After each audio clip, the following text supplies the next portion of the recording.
Temos hoje conosco a doutora Sônia Marques, que tem uma história de vida muito interessante. Ela fez medicina pela Unicamp, depois ela foi para Zurique e fez a formação dela no Instituto Jungiano de Zurique.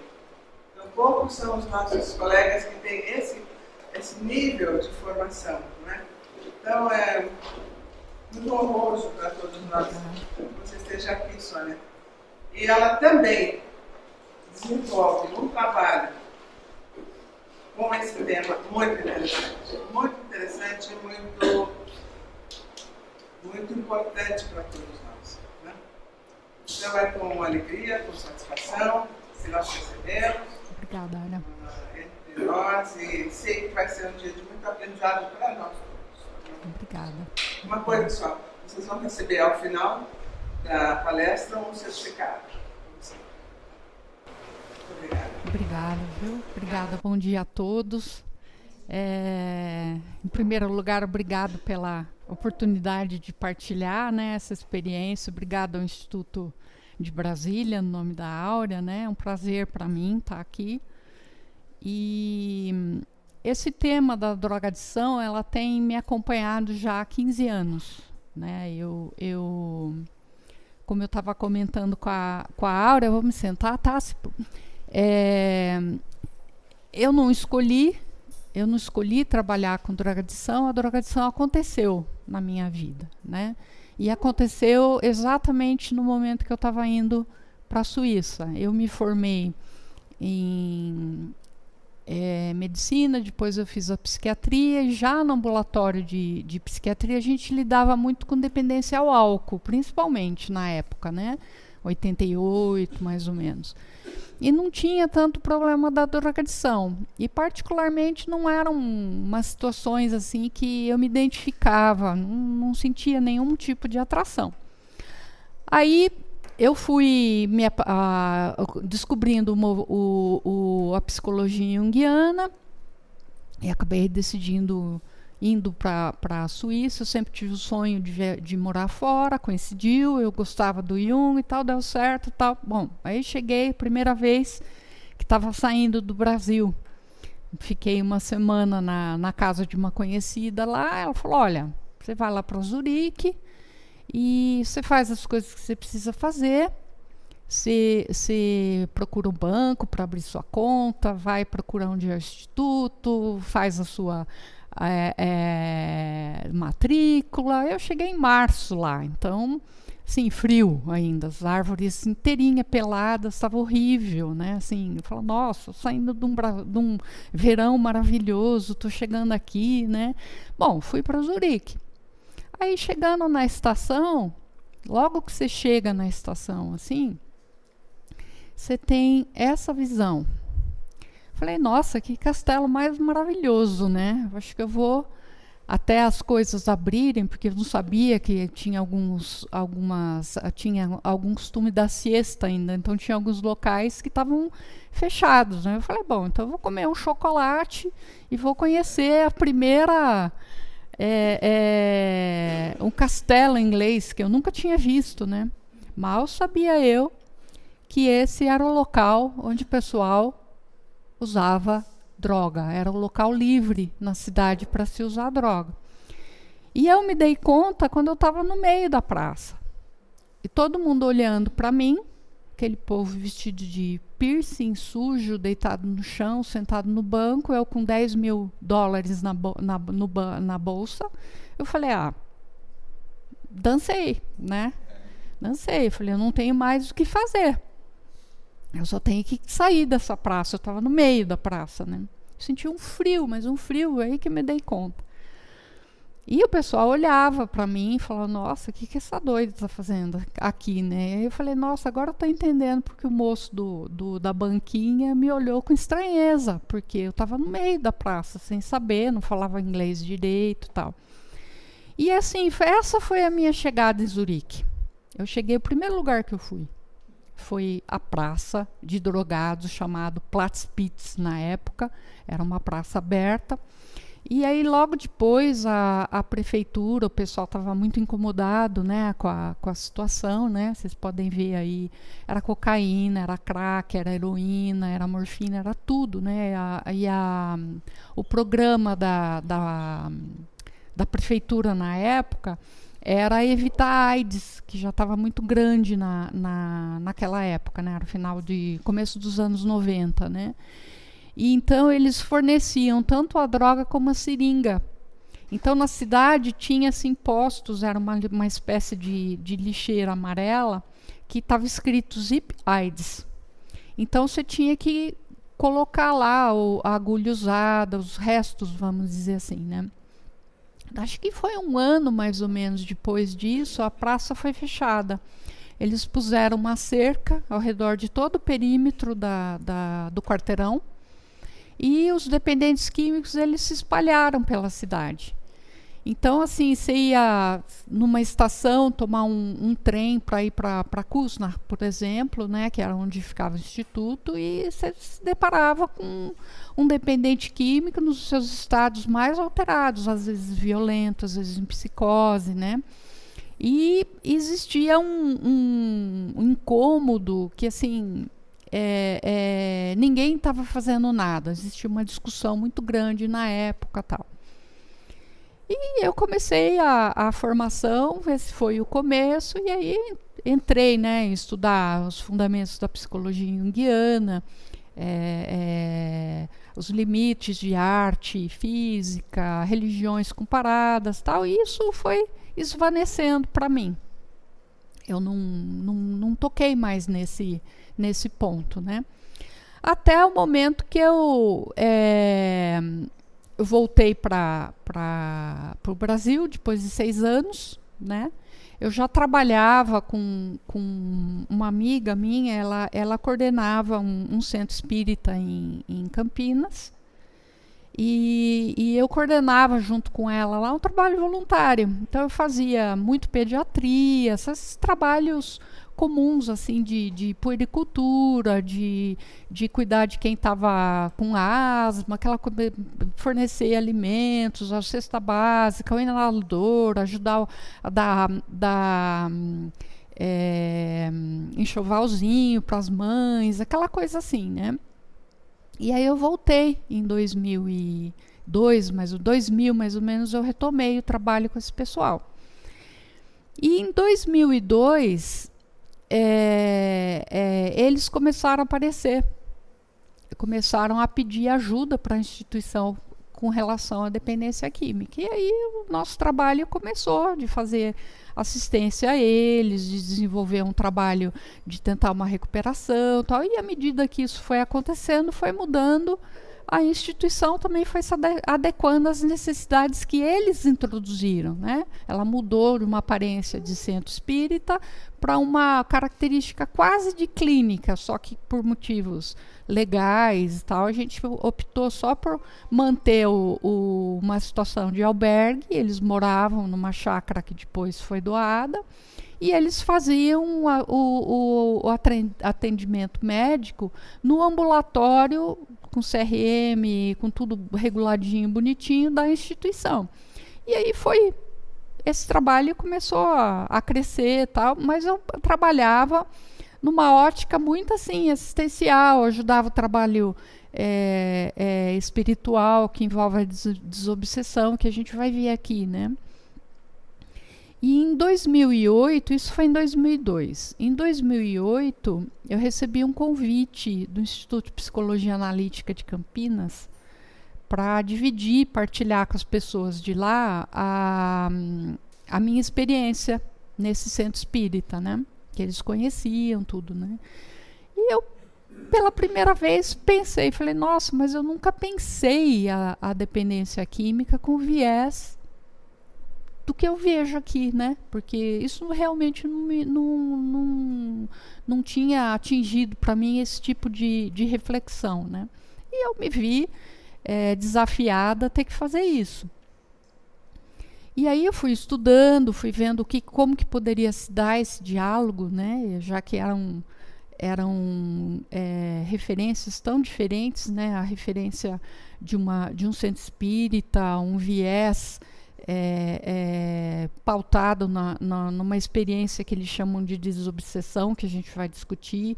O que eu estava observando e estava aprendendo no sentido mais médico, psiquiátrico, de receptores, etc., funcionamento mental, e a visão do Jung, né? O que é psicologia junguiana? Como que essas três poderiam conversar sem que houvesse uma redução, né?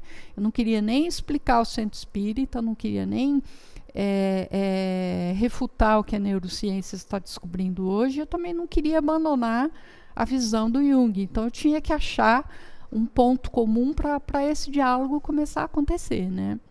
Então a proposta do nosso encontro hoje é ver, depois de 15 anos, como que está esse diálogo desses três vertentes, né? E aí eu acho que seria interessante a gente começar a pensar que, por exemplo, olha o título, né? O vazio da alma no homem contemporâneo. Então, o que é esse vazio? A gente pensa muito assim, puxa, mas está faltando alguma coisa para esse jovem, está faltando alguma coisa na vida, está muito vazio, etc. A minha proposta, será que a gente consegue pensar ao contrário? Será que a gente consegue pensar a nossa vida a partir do vazio? Será que a gente consegue pensar que esse vazio é agora, atualmente, estrutural para nós? Porque, assim, a gente sabe que uma das coisas mais importantes da civilização ocidental é, em algum momento, a fala "Deus está morto", né? E a gente sabe também que uma das coisas mais importantes para o cristianismo, que o centro espírita tem esse viés, é Deus é amor, né? Então, será que esse vazio, ele significa a morte estrutural dessa noção mais pessoal de Deus como pessoa e a emergência da lógica do amor, né? Será que esse vazio, se a gente pensa, todo mundo aqui é junguiano, conhece mais ou menos, tem uma certa familiaridade? Então tá. Então eu vou. Por que o Jung, né? O que diferencia a psicologia junguiana das outras psicologias? O Jung, dentre todos os psicólogos, foi o que realmente deu realidade para a alma. Você pode ler isso, psique objetiva, fator autônomo, né? Em algum momento da vida dele, ele se deu conta que existia uma coisa autônoma dele, que era superior ao que ele chamava de eu, e ele vai chamar isso de psique objetiva. E ele vai estabelecer toda uma psicologia a respeito do que é a psique pessoal, histórica, são as nossas subjetividades, a nossa história de mãe, de pai, de vida, e com a objetividade da psique. Então, assim, eu sou médica, então meus exemplos são sempre muito da medicina, né? Então, se você pensar, por exemplo, o coração não é um órgão exclusivo seu, ele pertence à espécie, então ele é impessoal nesse sentido. Psiquicamente também existe algum tipo de funcionamento que não é seu, mas ele vai adquirir uma especificidade na sua vida. Então o Jung vai falar assim que não há mérito nenhum em você ter grandes visões, grandes... por exemplo, que a gente fala de grande sonho, né? Eu sonhei, tive um sonho magnífico com uma figura arquetípica, não sei o que. Você não faz nada disso. Você não transforma isso numa atitude que faz você fazer uma diferença no mundo. Você não atualiza esse aspecto impessoal dentro da sua própria história, tá? Então, o que ele começa a estudar durante muito profundamente, isso marca um interesse diferente também na história, ele começa a estudar a alquimia. E ele descreve um importante fator na alquimia, que para nós, né, que é a presença do vaso alquímico. Do vaso alquímico. Então ele vai estudar toda a simbologia do alquimista, que ele primeiro tem que formatar esse vaso, que aguente altas temperaturas, por exemplo, né? Que nem você faz um pirex que aguenta 300, 400 graus de temperatura, porque a partir desse vaso, as operações vão poder ser feitas e vão poder aguentar qualquer temperatura. Seja esfriamento, seja aquecimento, seja quebra, etc. e tal. Então, para alguns alquimistas, o que é a meta do trabalho realmente é a manufatura desse vaso. Então, muitas vezes, esse vaso alquímico, ele é considerado a meta do trabalho alquímico, nesse período de 1500, mais ou menos. Então, a nossa hipótese é, será que esse vazio estrutural, que a gente tem tanto medo dele, a nossa cultura tem tanto medo desse vazio, ele não é já um aspecto desse vaso alquímico e que a gente tem que aprender a lidar com ele, ver o que surge dele, o que é feito dele, né? Essa é a nossa hipótese, isso é onde que mais ou menos a gente está direcionando depois desse tempo aqui, né? Então, pensar o vazio no tema, né? O vazio da alma, não é tanto no sentido de denegrir o vazio como algo que não pode ser, que é mal, porque antes era melhor. Muito pelo contrário, é entender o vazio em seu aspecto potencial. Isso ficou claro? Tá claro isso para todo mundo? Porque isso é importante para a gente entender todo o diálogo que vai acontecer daqui para frente entre a ciência, o centro espírita e Jung, porque toda hora vão mudar, não tem jeito de fazer uma coisa linear, né? Então, qualquer dúvida aí vocês me interrompam, porque o interessante é que a gente vá compreendendo e a gente em algum momento começa a pensar diferente, se isso tem a ver ou não, né?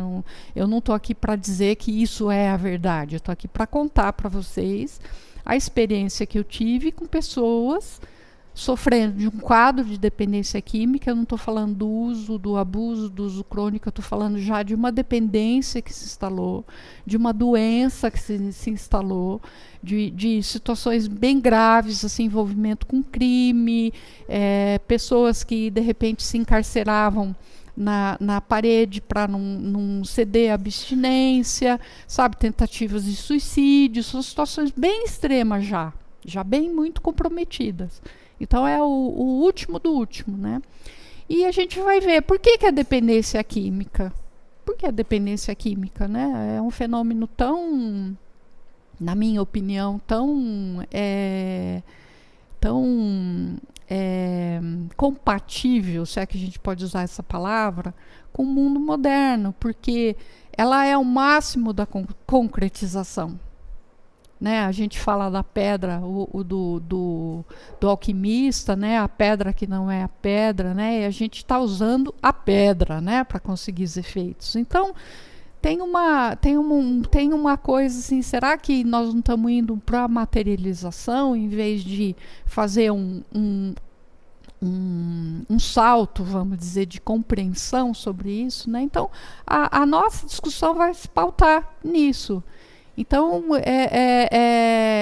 eu queria ter certeza que vocês estão mais ou menos entendendo o caminho que eu estou falando do vazio. Porque o vazio, ele tá sendo considerado, será que a gente pode fazer uma metáfora, como um copo vazio. Eu posso usar para tomar água, para café, eu posso usar para tomar um vinho, eu posso usar para tomar uma água, mas estruturalmente o vazio, a característica dele eu sou continência do que for. E a nossa O nosso desafio, a meu ver, é: será que eu estou olhando essa continência? Será que eu estou diferenciando o que é parte minha, o que são os meus complexos, de algo que é mais objetivo, que é a psique objetivo, o fator autônomo, é o amor, né? É Deus no sentido do amor, né? Que não é mais Deus como pessoa fora de mim, mas lembrando, né? O reino está dentro de vós, né? Será que a gente pode pensar nessa categoria? O que é esse amor incondicional? Porque o amor passional, gostar do outro, todo mundo conhece, mas o que seria esse amor incondicional? Quais os desafios, né? Porque amar não é fácil. Não é fácil, né? A gente pode ter...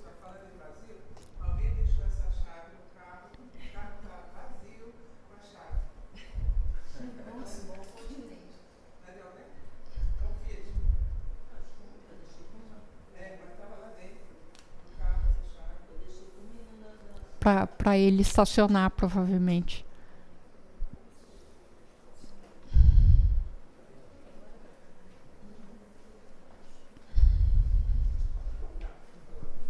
Tá bom. Então,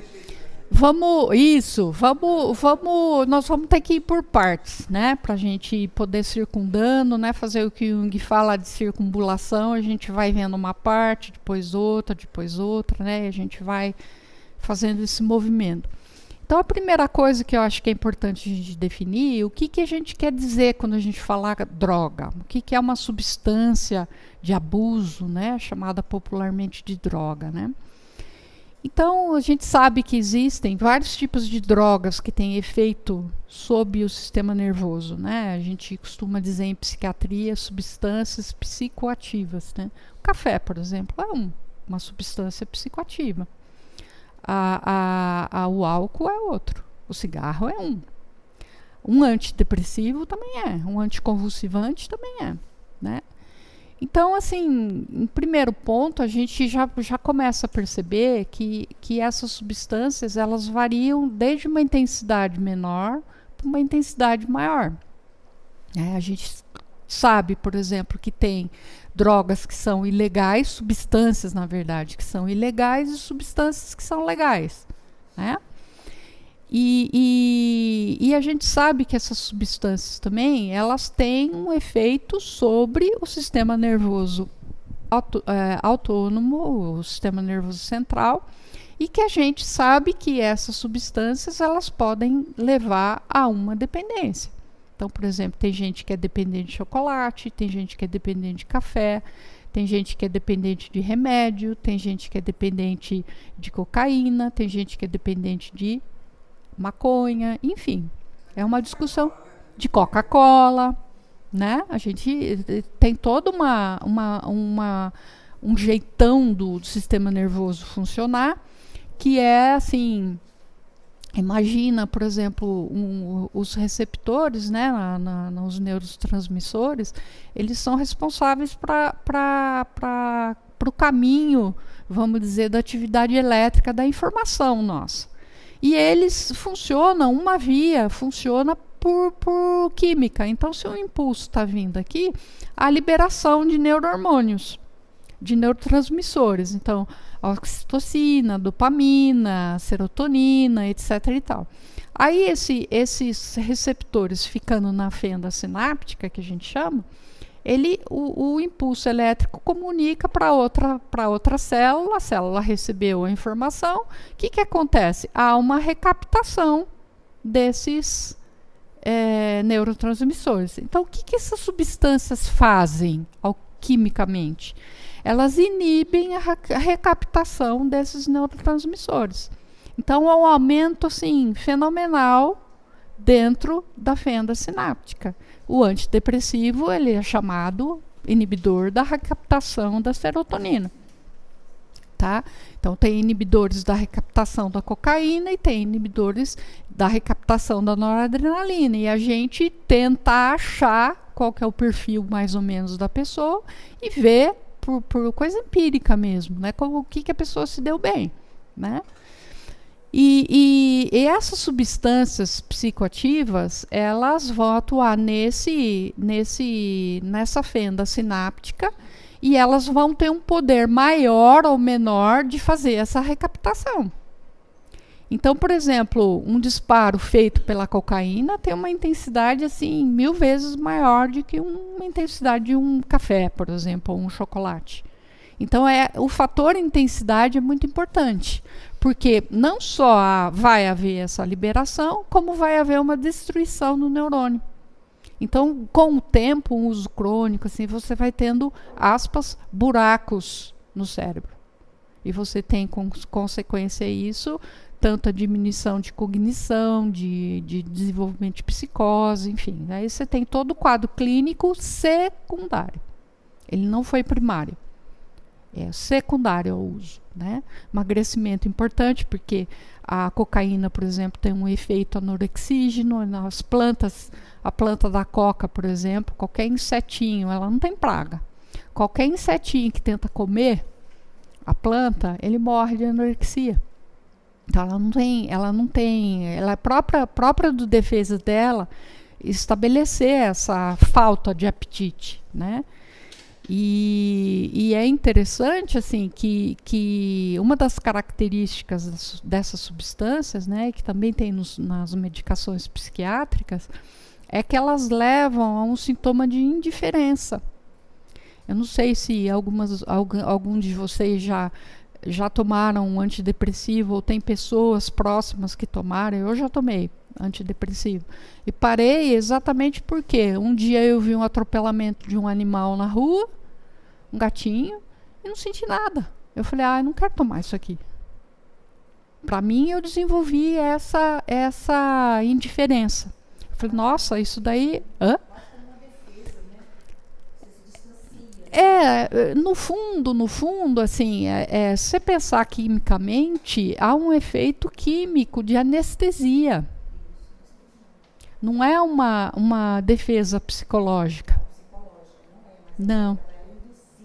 Ela é induzida. Porque assim, eu sou apaixonada por animais, então isso me chamou a atenção. Eu falei, como assim eu não senti nada? Eu parei de tomar. Essas crises de menopausa que a gente começa a ter, tá? Por isso que eu tomei. E parei. E eu percebo na clínica muito esses efeitos colaterais que as pessoas falam dessa indiferença. Isso.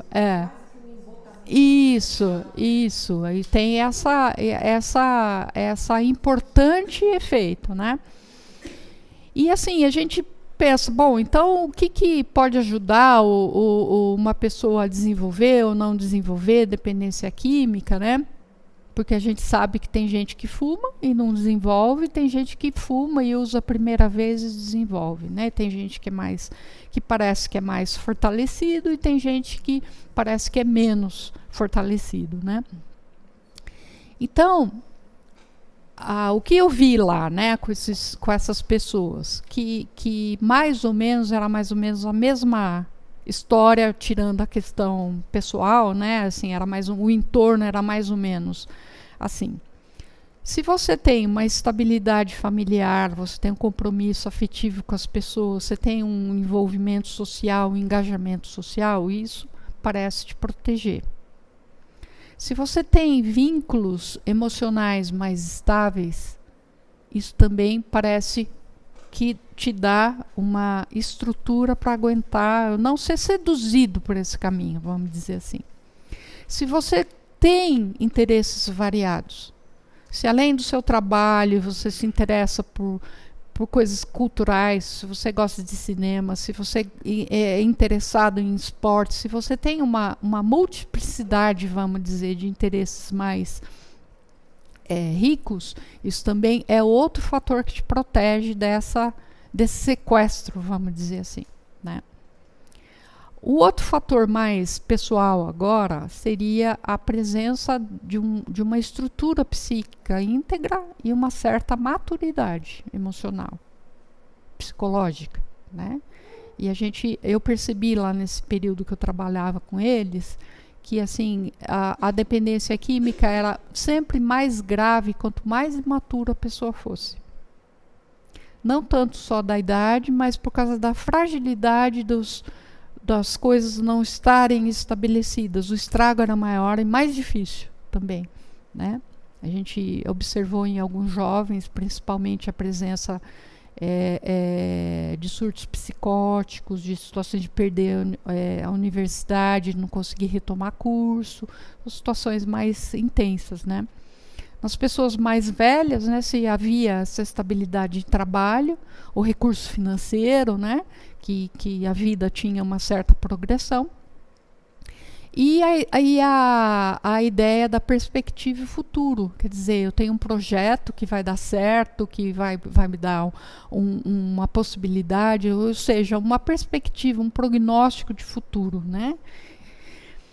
Agora, isso tudo não garante para nós que a dependência química não vai acontecer. O que a gente percebe é que a presença desses fatores torna a pessoa mais resiliente. Do ponto de vista da neurociências, é interessante pensar que cada um desses níveis, aí, vamos chamar assim, eles usam funções diferentes do cérebro. Então, por exemplo, a ginástica, ela fortalece muito a sensação corporal, né? Você fica muito consciente muscularmente, fica bem, melhora o tônus, etc. Ela trabalha principalmente com o lobo temporal.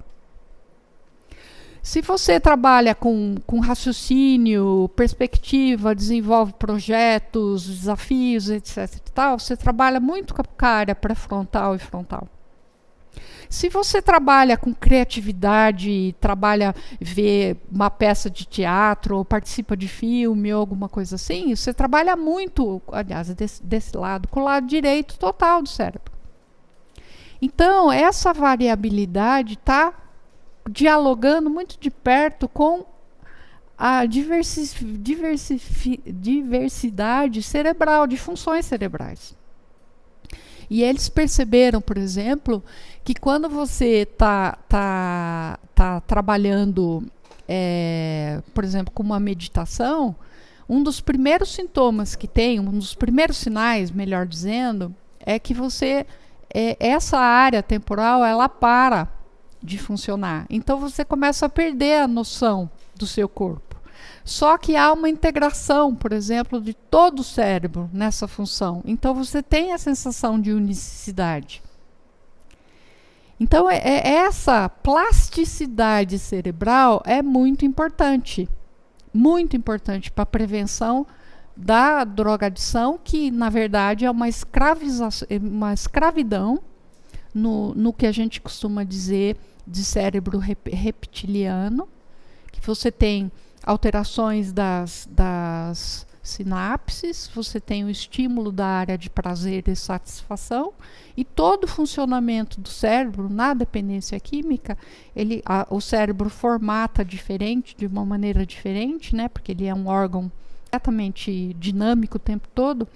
Ele está meio que funcionando, ele está funcionando de uma maneira solar. Então todas as associações neuronais, psíquicas, ficam escravizadas nessa única área. Então você não tem, essa diversidade começa a ser perdida, né? Você começa isso aqui eu já falei, né? Você começa a ter é interessante assim, e triste observar que eu peguei lá pacientes já, pessoas muito graves, né? Que já chegaram com emagrecimento às vezes de 10, 15 quilos, com problemas pulmonares, com problemas cardíacos, nefrológicos. Tinha gente já precisando de esqueci o nome, como que é quando você precisa pôr o sangue na máquina? Hemodiálise. Então, e gente sofrendo de situações de psicose, como eu coloquei para vocês. E era interessante assim, observar qual que era a rotina deles antes de procurar a instituição. Eles iam na biqueira, compravam lá não sei quantos tubinhos lá para cheirar cocaína e crack, era a população principal nossa tinha esse hábito, né? Maconha era menos, mas o maior era crack. E eles passavam o tempo todo fumando o crack, aí acabava, eles tinham por rotina ou roubar ou danificar a família, isso aí, começavam a perder emprego, perder as amizades, toda essa multiplicidade que eu coloquei para vocês, esses interesses variados, eles começavam a desligar essa área, desliga essa desliga, essa também, para ficar só a satisfação do querer da droga, né? Era uma coisa impressionante. E aí, assim, só para completar a descrição, né, as drogas elas podem ser depressoras, como o álcool, barbitúrico, a morfina e a cola de sapateiro. Elas podem ser alucinógenas, né, dependendo da via do receptor lá que elas atuem, né, o LSD, a maconha, os cogumelos, o êxtase, né, e os estimulantes, a cocaína, o crack, a metanfetamina e tal. E também pode ser natural. A gente pensa, por exemplo, a endorfina é um ópio natural que é estimulado com exercício. Né? Por exemplo, a serotonina. A serotonina ela é liberada quanto mais capaz de for de eu ter empatia e comunicar sentimentos com as outras pessoas. Eu estou estimulando a serotonina. Né?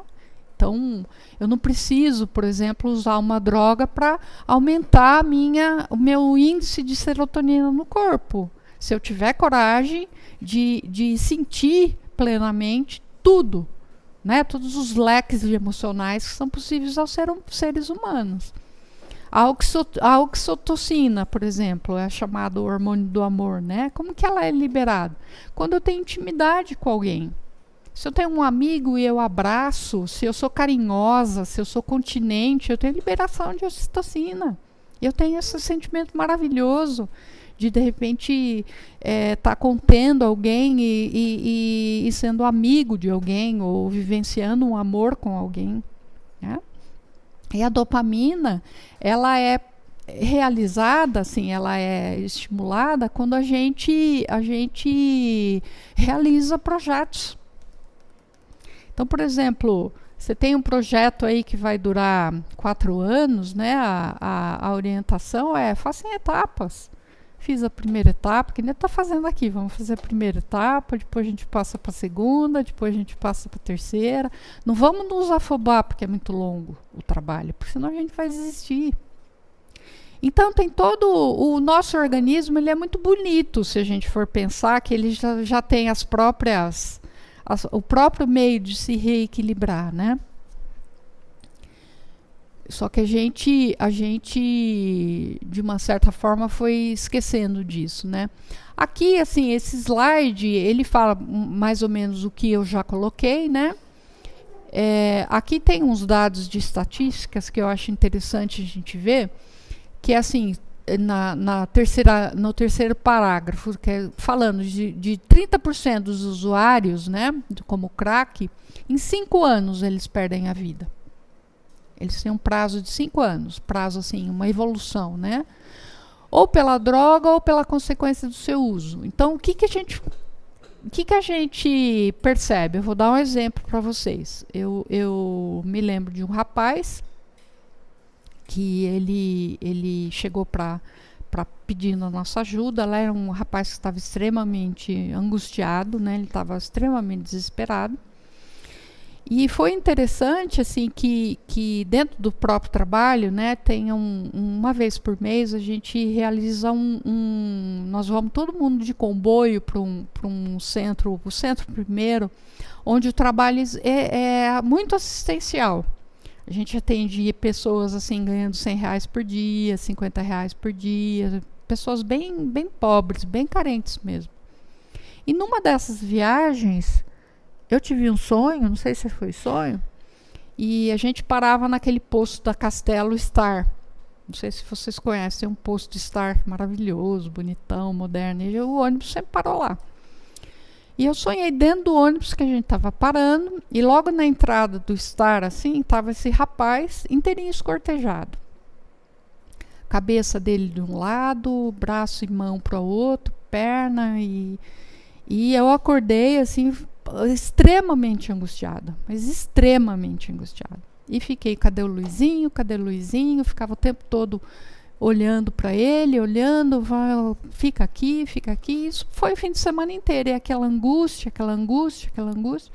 Segunda-feira ele não aparece.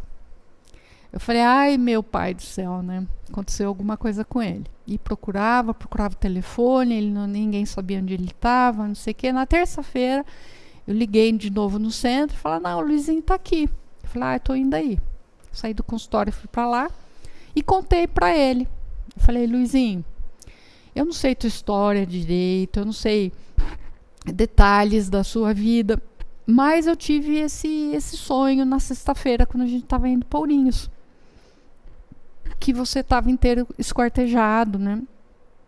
Aí ele falou, doutora, eu acho que esse sonho da senhora tem a ver comigo. Porque muito tempo atrás, eu deitei numa linha de trem, esperando o trem passar por cima de mim. E quem me tirou desse lugar foi a polícia. E hoje, quando eu estava vindo aqui para cá, para fazer o tratamento, né, ele fazia hospital dia, né, a clínica dia. Eu vim andando na avenida o tempo todo esperando um carro passar para ele passar em cima de mim. Mas você acredita que não passou carro nenhum? Aí a gente começou a trabalhar com ele contando, né, que daí ele contou para mim na sequência, né, que ele estava tendo visões horríveis, que todas as vezes que ele ia injetar cocaína nele, ele via, na verdade, que não era líquido que ele estava injetando, era uma cobra que estava entrando no corpo dele. Então, assim, isso me fez desconfiar que provavelmente a cocaína que estava sendo injetada estava despertando nele experiências primordiais da vida, não era nem dele. Porque esses mecanismos de sobrevivência, de manutenção e tentar o próximo passo, isso é um mecanismo que pertence à evolução da vida, não pertence ao ser humano. Ela pertence a uma classe que nós também fazemos parte, né? Nós somos parte da vida, de um cérebro que não é ainda a característica da nossa espécie, que é a presença da corticalidade. Nós estamos falando de mecanismos muito primitivos, que nem tem ainda, o Jung fala muito disso, a proximidade afetiva. O que se experimenta nessa situação?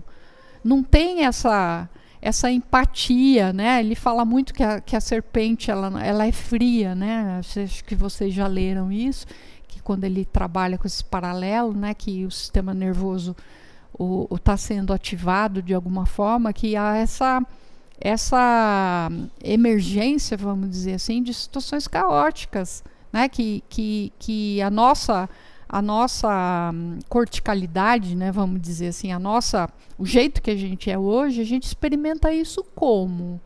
Né, desagregando. Então, nós começamos a trabalhar muito com ele a ideia da continência, a ideia dessa experimentação primeira de um colo, né, porque ele estava experimentando isso absolutamente sozinho. E aí, depois de muito tempo, né, ele recuperou um pouco, ele continua trabalhando na instituição, sem grandes transformações, no sentido que o dano que foi causado esse foi irreversível, não tem como a gente retomar, mas pelo menos ele está contido, tem um emprego, tem um trabalho, tem a vidinha dele, assim, ele está estabilizado dentro do que é possível agora para ele, né? E ele não usa mais, ele parou de usar, né? E principalmente por causa de uma questão de saúde, que depois a gente vai discutir isso também, né? Que a saúde ela é muito concreta, ou você para ou você morre. Tem um efeito catalisador interessante para as pessoas, sabe? Que fala, putz, se eu não parar eu vou morrer. Então isso tem psiquicamente é muito importante. Infelizmente, né, as pessoas têm que chegar num limite assim, algumas delas, né? Mas quando chega, se aproveitada, é muito interessante. E aí, outra coisa que a gente percebia lá, que a maioria deles tinha AIDS. Muitos deles. Principalmente as pessoas que eram da geração de 80, começo dos anos 60, onde o uso da cocaína foi muito disseminado. A promiscuidade era muito disseminada, né? Tanto com homens como mulheres, eles eram HIV positivo, e algumas das pessoas tinham o AIDS mesmo desenvolvida, né? Então, paralelo a isso, eles tinham tratamento médico fora da instituição, né? Eram seguidos na Unicamp, principalmente, né? Na infectologia, no Sistema Único de Saúde, que tem o serviço que oferece a medicação pós-idético, né? Então, a gente trabalhava nesse universo. Então, aí a consequência que eu já falei, né? Que a pessoa, em última análise, ela se torna escravizada, tanto mentalmente como psiquicamente. O universo psíquico dela, de relacionamento social, ele se restringe a imagina assim, uma sala que tem 100 de possibilidade, ele fica sendo reduzido a 2, 3. É mais ou menos essa proporção, só para vocês terem ideia, né? De que há um comprometimento resultante aí paralelo de todo o universo pessoal. A pessoa vai perdendo progressivamente o interesse, inclusive por si própria. É muito comum que a pessoa deixe de fazer barba, deixe de trocar de roupa, deixe de arrumar o quarto, sabe? Ele vai adquirindo um aspecto, não é nem de animal, porque o animal é limpinho, né? De besta, entre aspas. Ele vai se bestificando. A pessoa vai perdendo a qualidade, assim, que pelo menos a maneira como eu entendo, que caracteriza o ser humano.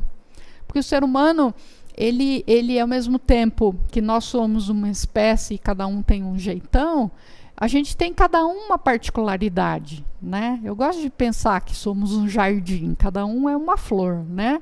Um é margarida, o outro é rosa, o outro é orquídea, mas todo mundo é flor. O dependente químico, parece que ele perde essa natureza, ele vai se bestificando mesmo. A gente não conseguia mais identificar, a pessoa se perdia. Fala da sua história, conta de você, né? Aos pouquinhos, quando a pessoa retomava esse dizer de si, a gente tinha leves períodos que a gente conseguia identificar esse fator para depois ele rapidamente sumir, né? E então isso chamava muito a nossa atenção também, né? Esse daqui é mais um mapa geral para vocês terem uma ideia de como que está a droga no mundo, né? Então você vê aqui na América, né, uma predominância grande da cocaína, né? A maconha, principalmente na África, todos têm, né? Mas assim, a predominância da maconha é mais na África, a predominância dos opiáceos muito grande na Europa e a Oceania, né? E esse quadro aqui, ele é da Organização Mundial da Saúde, e eles tiveram em uma reunião em 2014, eu procurei um mapa atualizado, mas ele não carregou. Então, eu coloquei esse porque eles falam que não mudou muito. Eles percebem uma estabilidade nessa estatística mundial do uso e abuso de drogas, né?